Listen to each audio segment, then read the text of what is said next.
Hola,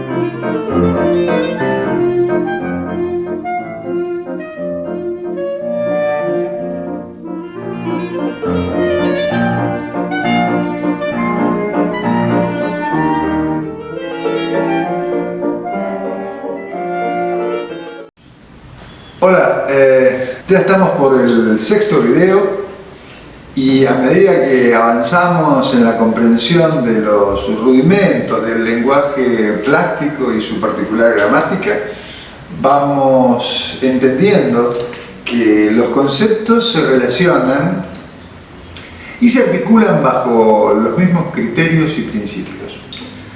Lo que es válido para la línea lo es para el plano, y lo mismo se podría decir para la composición en general. La simetría se anula. A una línea curva se le opondrá una recta y viceversa. Los planos sostienen las figuras. Podríamos agregar sobre un fondo plano,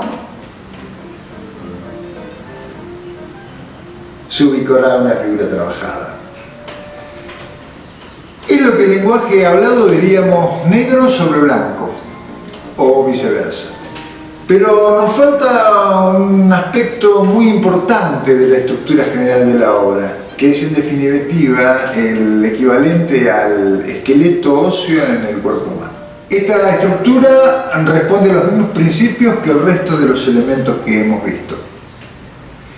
Y como todo en la naturaleza obedece y responde a un patrón que es necesario estudiar para luego reflexionar con detenimiento, la estructura de la nariz, de la boca, de los ojos, se rigen por las mismas lógicas y leyes de la proporción.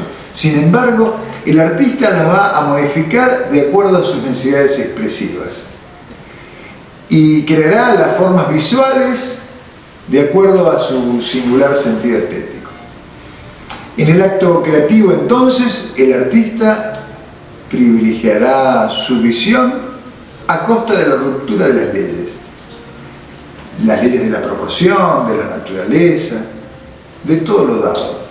Podríamos decir entonces que para deconstruir, primero hay que conocer lo que se deconstruye, para comenzar a crear imágenes que tomen del modelo o del objeto aquello que sirva al trabajo y su expresión.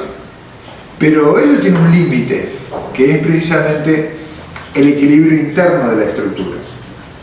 Sabemos que no hay un rostro igual y basamos los cánones de belleza en particularidades determinadas de proporción para otorgarles atributos arbitrarios de belleza que van transformándose con el tiempo y con la historia. Pero la estructura del cráneo humano es siempre la misma, no solo de una persona a otra, sino a lo largo de la historia. Y sobre esa estructura montamos nuestros cánones de belleza. Es el dibujo el que se encargará de presentar y estudiar en fondo los aspectos fundamentales de la escultura.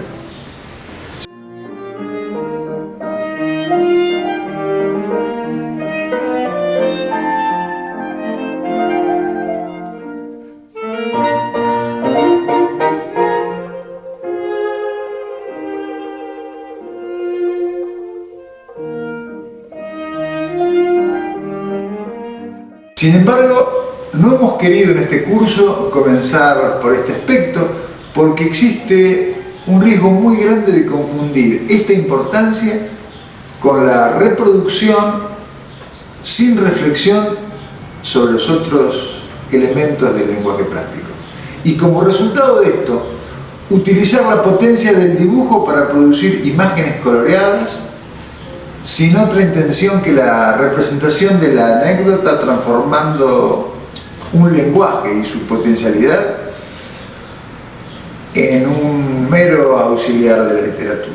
Bueno, vamos a ver que para poder llevar a la práctica lo que es el tema de la estructura, o la mejor manera de poder llevar esto a la práctica es a partir del dibujo, que es el que se encarga justamente de estudiar las estructuras, ¿no? Para poder entender cómo funciona la estructura de un objeto, la estructura de la figura humana, la estructura de todo lo que vemos, lo primero que tenemos que entender es que justamente no podemos enfocarnos en los bordes, no podemos enfocarnos en las líneas que arman el contorno de esta figura, que casi siempre es lo que tendemos a hacer cuando vamos a dibujar, ¿no? Lo que vamos a ver acá hoy en esta pequeña clase práctica es cómo poder llegar a ese contorno, pero partiendo del núcleo, vamos a llamarlo así, del centro, del origen de la figura. Para esto tenemos que, como hemos visto acá con la misma lógica que hemos visto el plano, la línea, que hemos visto la composición, con esa misma lógica vamos a ver que todo parte de lo general a lo particular. Cómo podemos partir desde los objetos más simples hasta objetos mucho más complejos y poder ver cómo llegar a la estructura de estos objetos. Lo primero que tenemos que tener en cuenta es que tienen determinadas características y que la proporción de uno con otro es importante, ¿sí? Aunque en esta clase lo que vamos a hacer es hablar específicamente de la estructura de cada objeto en particular, de cómo poder llegar a eso, es importante decir que una composición en sí requiere una estructura, que es importante para dibujar, tratar de ver el objeto en su totalidad. Si por ejemplo yo sé que este objeto, su base es redonda, pues la planteo de manera general, para no caer en el error de hacer justamente caer en lo que habíamos visto de la línea de contorno, que sería cuando hacemos esto. Sabemos que es circular la base, pero no planteamos el círculo completo. Entonces, lo primero que vamos a hacer es tener en cuenta que vamos a tirar cuantas líneas sean necesarias, porque después nos vamos a quedar con la que más nos interese. Entonces, yo sé que la base es circular y lo planteo así, de manera general, ¿sí? Aunque estemos hablando específicamente del tema de la estructura, siempre vamos a tener en cuenta que compositivamente nos esté funcionando. Esta pirámide que tenemos acá, para poderla plantear, la vamos a plantear como si la estuviésemos viendo por todas sus partes. Sabemos que cuando planteamos la pirámide, entonces tenemos que modificar el cubo.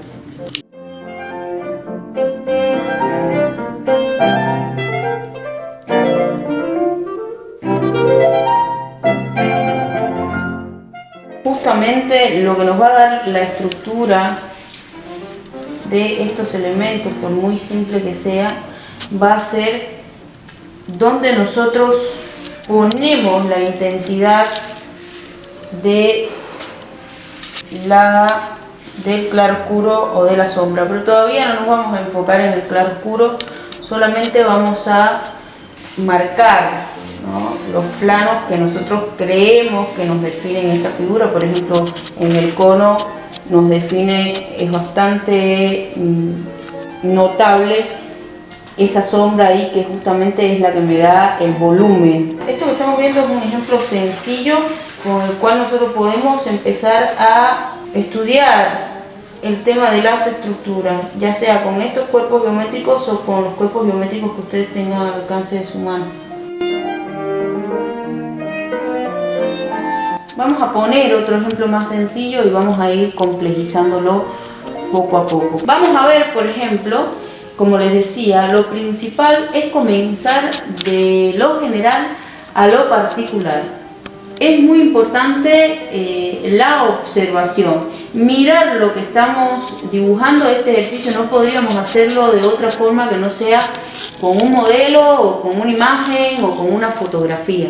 En mi caso, yo tengo una zapatilla, voy a tratar de encontrar la forma geométrica que represente este objeto que estoy mirando, ¿sí?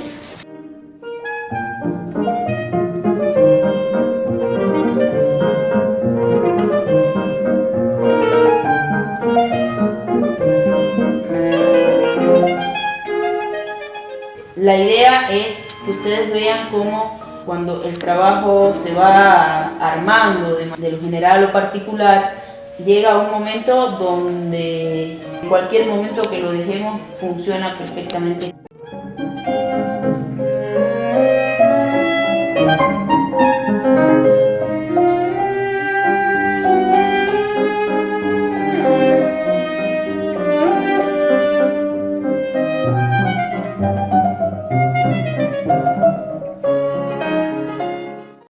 Hasta aquí vamos ordenando conceptos que te acompañarán durante toda tu aventura creativa. Por supuesto, cada tema puede profundizarse y ningún tema reviste características de verdad absoluta. Siempre será relativa. No obstante, me parece un buen punto de partida para seguir avanzando. El color, por ejemplo, que aunque está regido por la misma lógica, nos ofrece un universo de posibilidades. Para hablar del color, te espero en el próximo video. Hasta la próxima.